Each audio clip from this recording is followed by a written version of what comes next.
Hola wannabes, bienvenidos a un capítulo más de su gustado podcast Un chango rumbo a la chamba. Es martes, voy camino a la chamba, a la Universidad del Caribe, donde tengo mi materia de laboratorio de manufactura. Son las 5:30 de la tarde aproximadamente.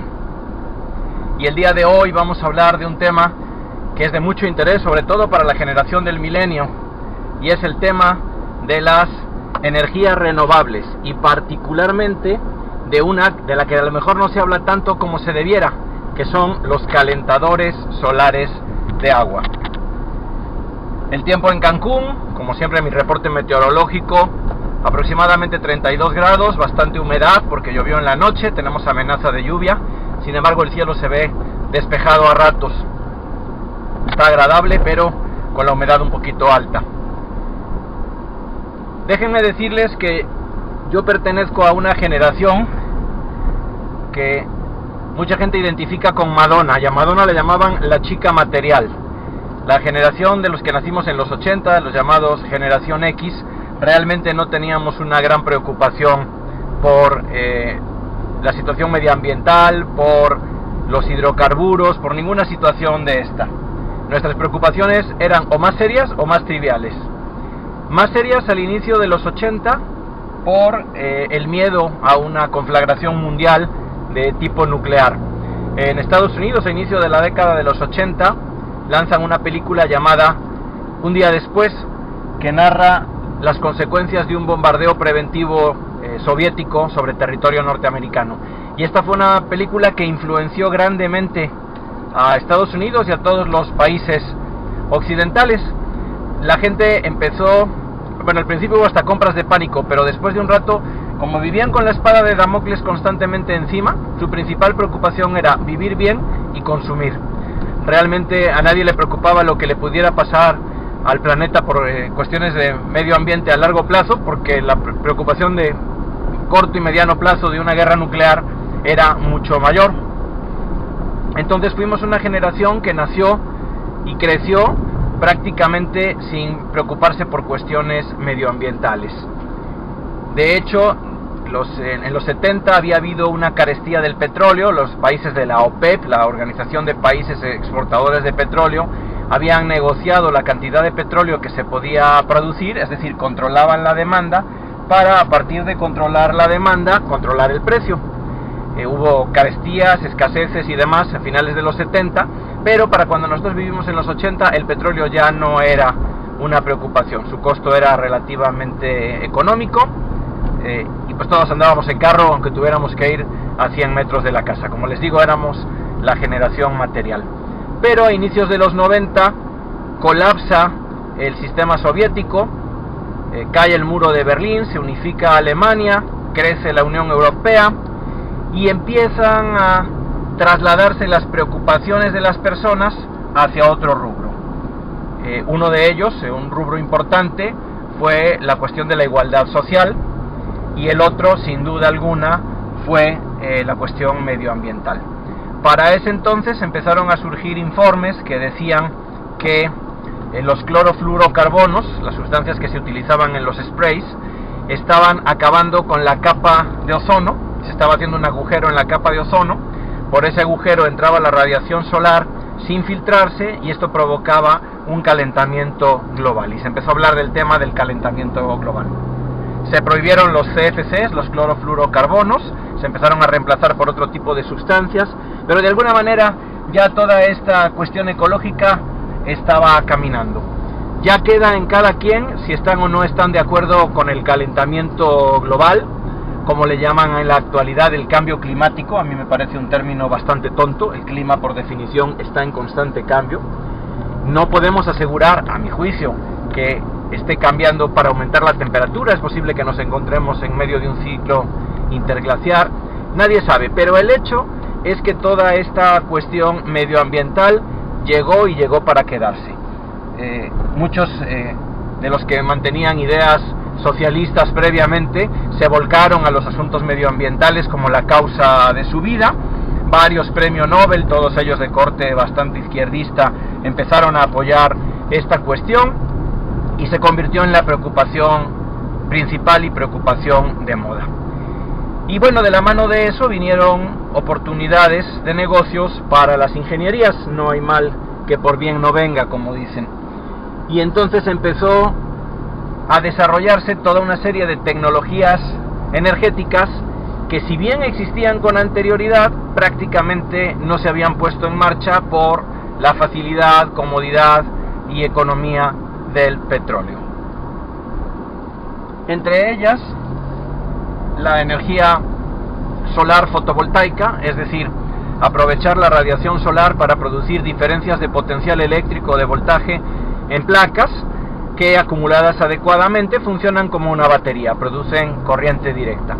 En los 70 y 80 se popularizaron mucho tanto relojes como calculadoras que funcionaban con esta tecnología, con unas microceldas. Pero en los 80 y sobre todo en los 90 empezamos a ver el desarrollo de estas tecnologías a un nivel mucho mayor, pensando en que pudieran alimentar realmente sistemas industriales o ciudades completas.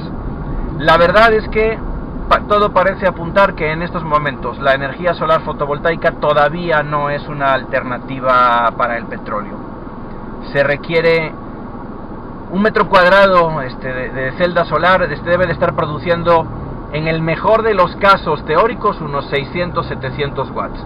Piensen ustedes que un horno de microondas casero promedio consume 1000 watts.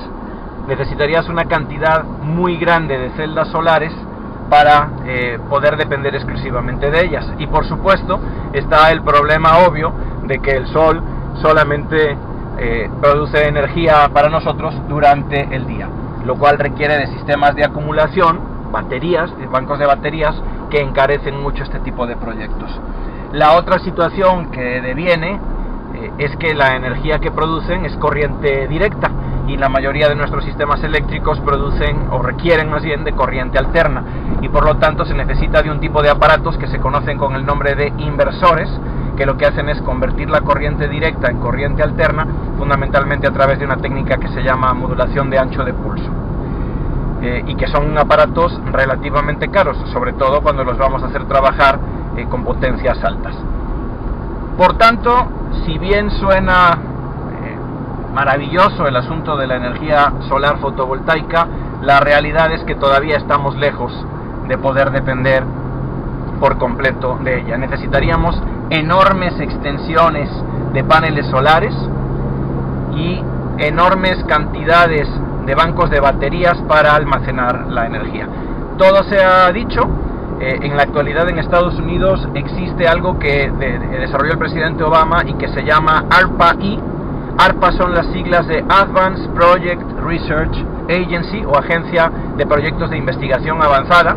ARPA es muy famosa por haber desarrollado la Internet, pero crearon una ARPA, la I viene de Energy, dedicada exclusivamente a temas de energía.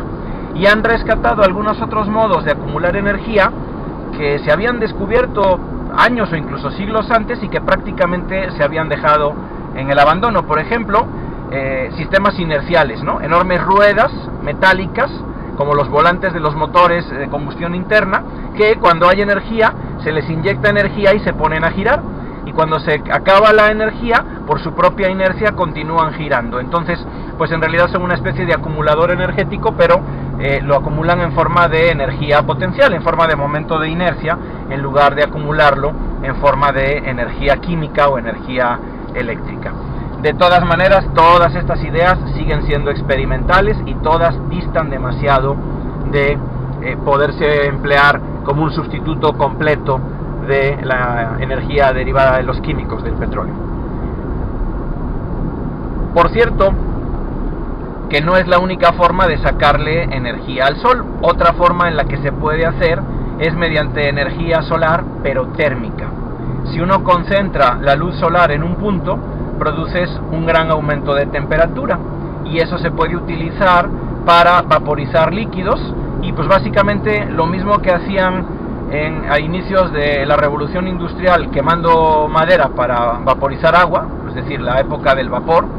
Ahora se puede hacer algo similar mediante concentradores solares, algunos planos, la mayoría parabólicos, apuntando hacia algún tipo de sustancia que tenga un punto de evaporación muy bajo y que se pueda utilizar para generar vapor y mover turbinas. Hay grandes proyectos de este tipo. España ha sido uno de los países pioneros, en Estados Unidos también. España tiende a utilizar un sistema basado en una sola torre con concentradores parabólicos todo a su alrededor. Estados Unidos, en cambio, utiliza tubos de vacío con un concentrador parabólico para cada tubo. Nuevamente la mentalidad europea centralista versus la mentalidad norteamericana descentralizada. Ambos producen buenas cantidades de energía, pero las inversiones que se requieren y la infraestructura sigue haciéndolas económicamente inviables, a no ser que tengan una enorme subvención por parte del Estado.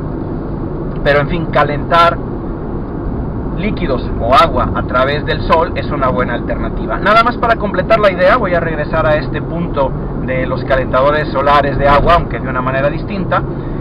La otra energía que se ha popularizado mucho es la energía eólica, la instalación de generadores que, a través del movimiento del aire, movimiento que se produce de manera natural por diferencias de presión en la atmósfera, mueven generadores, mueven aspas. Lo que a veces la gente llama ventiladores es exactamente lo contrario, son unas aspas que al moverse convierten la energía cinética del aire en energía eléctrica a través de un generador. Los hay fundamentalmente de dos tipos. Los hay industriales enormes, con torres que miden casi 100 metros de alta, contando las aspas, y un gran generador. Y hay otros a nivel casero que funcionan, digamos, a un nivel de potencia menor. Ambos sistemas dependen de que haya viento, que haya buena velocidad del viento. Son un sistema interesante, es una cuestión limpia, aunque los ambientalistas han llegado a alegar que los generadores eólicos cambian la trayectoria de las rutas migratorias de las aves y cuestiones por el estilo, jaladas por el estilo, si me preguntan a mí. Pero todavía hay por ahí un estudio que dice que, por ejemplo, para que el Reino Unido fuera completamente dependiente de energía eólica, requerirían toda la superficie del Reino Unido de generadores para poderlo funcionar. Es decir, por sí misma tampoco es una solución. Y otra que se ha explorado también es el producir biogás, es decir, gas a partir de procesos químicos, generalmente de desechos, ¿no? Por ejemplo, a través de excremento de vacas o de otros animales, aprovechar el metano. Lo mismo ocurre en los vertederos, en los basureros. Son sistemas que se tienen que instalar para colectar el gas producido a través de estos medios, el metano, y ese conducirlo, limpiarlo, filtrarlo, almacenarlo en tanques y luego quemarlo. Económicamente tampoco son viables. De hecho, en España se experimentó con una enorme granja que recolectaba estiércol de los animales de los alrededores. Mientras estuvo subvencionada por el gobierno, funcionó.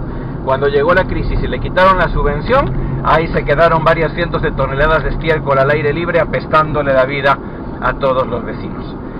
Son ideas que en teoría funcionan muy bien, pero en la práctica hasta el momento no tienen rentabilidad económica. Creo que con esto he explorado la mayoría de las alternativas. Si se les ocurre alguna más y nos la quieren compartir, ya saben, aquí abajo en el podcast pueden ustedes escribir un comentario.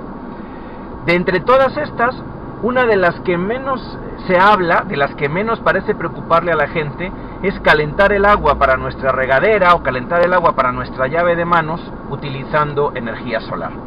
Y en particular esto puede ser muy rentable para los hoteles, porque los hoteles requieren de la instalación de grandes calderas, grandes sistemas de calentamiento, grandes boilers, si prefieren ustedes el término en inglés, para calentar esta agua y proporcionar el servicio.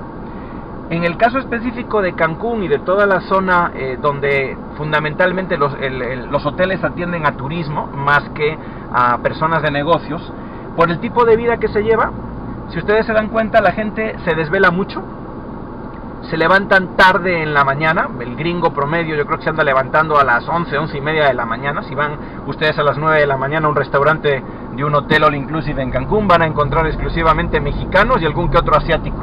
Los gringos andan todavía crudones y se van a levantar a las 11, 11:30 de la mañana. Si en ese momento van a darse un regaderazo, perfectamente bien se puede haber calentado el agua con el que se van a bañar utilizando calentadores solares, porque tenemos sol desde las 7:30, 8 de la mañana normalmente, Para las 11 hemos conseguido subir la temperatura del agua a una temperatura muy agradable de 70 a 80 grados, dependiendo de lo que se quieran hacer.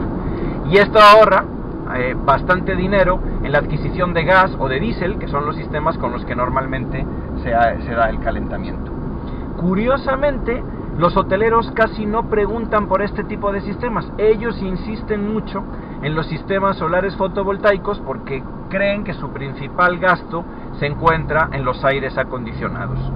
Y ciertamente es posible que así sea, pero como hemos discutido ya, en la actualidad necesitarían varias veces la superficie del hotel en celdas fotovoltaicas para conseguir producir la energía que mueve los enormes compresores que requieren los equipos de aire acondicionado. Entonces, ¿por qué no venderles sistemas de calentamiento solar de agua que no sustituyan por completo a sus calderas, sino que las complementen, que les permitan dar un ahorro? Esta fue la idea que tuvo la Comisión Nacional para el Uso Eficiente de la Energía, la CONUE, como le vamos a llamar de aquí en adelante, y el Programa de Naciones Unidas para el Desarrollo, también llamado PNUD. Ellos desarrollaron un proyecto piloto para que en la península de Yucatán aquellos hoteles que quieran instalar sistemas de calentamiento solar de agua reciban créditos a tasa preferencial por parte de las instituciones de banca. Y para garantizar que eso que van a hacer va a tener un retorno de inversión, el proyecto de calentadores solares de agua contempla también que los equipos de calentamiento solar que se instalen estén certificados, sobre todo garantizar su durabilidad. Los préstamos bancarios que se están dando son máximo a 4 años y la idea es garantizar una vida útil del equipo de por lo menos 10.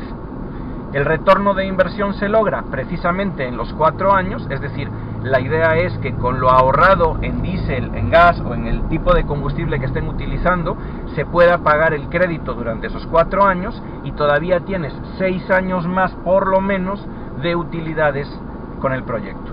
Por supuesto, para esto, los fabricantes de los equipos tienen que certificar esos equipos bajo la norma oficial mexicana, bajo la NOM, y para ello CONUE y la Asociación de Fabricantes han desarrollado una norma que se tiene que cumplir. Además de esto, se le da capacitación a los empleados que van a hacer las instalaciones, de tal manera que se minimice cualquier posibilidad de fuga, de pérdida, etc. Déjenme decirles, por cierto, que en general no es el agua que llega a la llave el que se calienta, porque es el agua a las aguas, ¿no?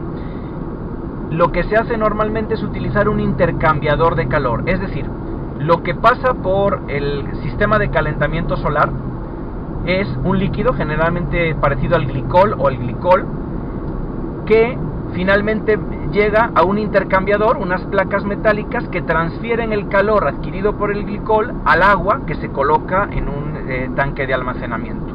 Desde luego se pueden instalar sistemas donde el agua se caliente directamente, pero en la península de Yucatán y sobre todo en esta zona eso presenta un problema y es la enorme dureza que tiene nuestra agua aquí. Aquí el agua es extremadamente calcárea y si tú haces que el agua esté circulando por todos esos equipos vas a reducir brutalmente la vida útil de los equipos. Claro, estarán ustedes diciéndome, bastaría con filtrar adecuadamente el agua con anterioridad, pero eso, que algunos hoteles ya hacen, encarece el proceso porque requieres plantas de ósmosis inversa y toda una serie de cosas. Entonces generalmente lo que se hace es, se calienta glicol, que además tiene propiedades térmicas mucho mejores que las del agua, se pasa ese glicol del calentador solar de agua a un intercambiador de calor que calienta agua que se guarda en un depósito, como les decía hace un rato, generalmente entre 70 y 80 grados de temperatura.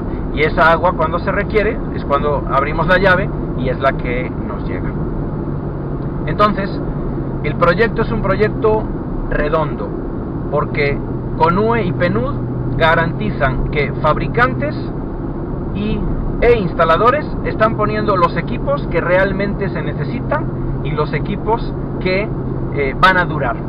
Por otro lado, el hotel va a obtener el préstamo a tasa preferencial de tal manera que va a poder retornar su inversión de una manera garantizada en el tiempo en que dura el crédito, y de ahí todavía va a tener cuando menos 6 años más para poder sacarle más jugo a su inversión. Seguramente en algunos casos durará más de esos 10 años previstos el equipo. Y lo más interesante de todo, las universidades también intervenimos. En particular, la Universidad del Caribe, donde yo trabajo, es la sede de este proyecto. Es decir, las oficinas del proyecto de calentamiento solar de agua están en el edificio del Departamento de Ciencias Básicas e Ingenierías de la universidad. Nosotros somos aliados estratégicos del proyecto y colaboramos en varias cosas. La primera de ellas, cuando se va a poner esto en un hotel, se tiene que hacer un estudio de factibilidad. Bueno, nosotros hemos desarrollado una plataforma de software que es la que se utiliza para hacer el levantamiento de requerimientos en el hotel, de tal manera que Conue puede evaluar qué tan factible es que ese hotel pueda lograr el retorno de inversión, es decir, que sea susceptible de mantener el apoyo. Mucho de este trabajo de campo lo van a hacer estudiantes de la universidad a través de sus servicios sociales. Una vez que el proyecto se aprueba, el fabricante y el instalador ponen el equipo, cada uno de estos equipos va a venir acompañado de un sistema de medición remota, lo que en el negocio se llama un sistema SCADA, un sistema de adquisición de datos. De hecho, un compañero de trabajo, el ingeniero Alejandro San Martín, ha desarrollado uno basado en Arduino que los fabricantes pueden utilizar si así lo desean. El chiste es que estos equipos van a estar censando de manera constante la temperatura del agua entrante, la temperatura del agua saliente, el flujo o cantidad de agua que se está moviendo. Cuando digo agua puede ser glicol, da lo mismo, la cantidad de sol que está incidiendo y otra serie de variables. Y como al momento de instalarse se georreferencian, es decir, se le pone la latitud y la longitud, toda esta información, cuando se transmite a un servidor central que se encuentra en la Universidad del Caribe, nos da una inmensa cantidad de datos que nos permiten estudiar el fenómeno del calentamiento solar de agua desde muchas perspectivas distintas. Entonces resulta ser un proyecto que no nada más es atractivo para los estudiantes de ingeniería ambiental o para los estudiantes de ingeniería industrial, sino también para los estudiantes de ingeniería en datos e inteligencia organizacional, o incluso para los estudiantes de carreras como innovación empresarial. Porque obviamente, si esto es un proyecto que progresa, se esperan, el proyecto tiene una meta de instalar, si recuerdo bien, 9.000 metros cuadrados de paneles en los 2 años que va a durar. Si se tiene el éxito que se espera, no se van a instalar 9.000, se van a instalar muchos más, y eso quiere decir que se va a convertir en una oportunidad de negocios interesante para aquellos innovadores que decidan montar sus propias industrias para los equipos, o para aquellos ingenieros que decidan desarrollar sus propios esquemas de medición. Se convierte todo ello en un auténtico nicho, en un auténtico ecosistema empresarial donde todos van a tener oportunidades de ganar. Existen otras universidades que están colaborando con nosotros. Por ejemplo, la certificación de los técnicos que hacen las operaciones se ha llevado a cabo hasta ahora en la Universidad Tecnológica de la Riviera Maya, que dirige, por cierto, su rector es muy buen amigo, el maestro Jaime González, a quien le mando un fuerte abrazo desde este medio. Ellos se han encargado de la parte de capacitar a los muchachos que van a hacer las instalaciones, toda la parte técnica. Nosotros nos estamos encargando, digamos, de toda la parte estratégica. Y esto abre la oportunidad de que participen muchos otros muchachos, muchos otros profesores, muchas otras instituciones. Es, sin duda alguna, un proyecto incluyente. Las posibilidades de este proyecto, muchachos, son inmensas. Yo creo que el calentamiento solar de agua, al contrario que el fotovoltaico, que todavía no tiene la madurez para convertirse en una opción realmente viable y factible, llegó para quedarse y va a producir grandes beneficios para aquellos que se suban a la ola que está representando. Esto no quita que si el proyecto es exitoso, el proyecto se está piloteando en toda la península de Yucatán desde Cancún, es decir, en los estados de Campeche, Yucatán y Quintana Roo, todo desde Cancún. La idea que tiene el PNUD es que si esto funciona, después se pueda replicar en otras partes. Por ejemplo, en la zona del Pacífico, donde también hay bastante industria turística, en el Caribe, en algunas partes de Sudamérica, etc.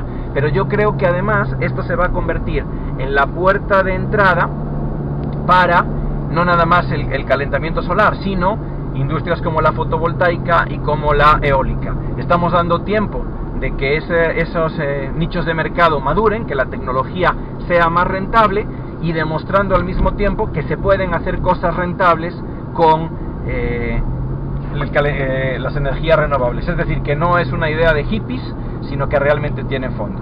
Espero que este tema les haya interesado, wannabes. Como siempre, un gusto haber hablado con ustedes. Por favor, déjenme sus comentarios, compartan el podcast. Los últimos capítulos han tenido pocas vistas, andamos sobre las 60, 80. Ojalá y más gente lo vea, ojalá y más gente nos comparta su opinión. Yo soy José Enrique Álvarez, un chango llegando a la chamba. Nos vemos en el próximo episodio.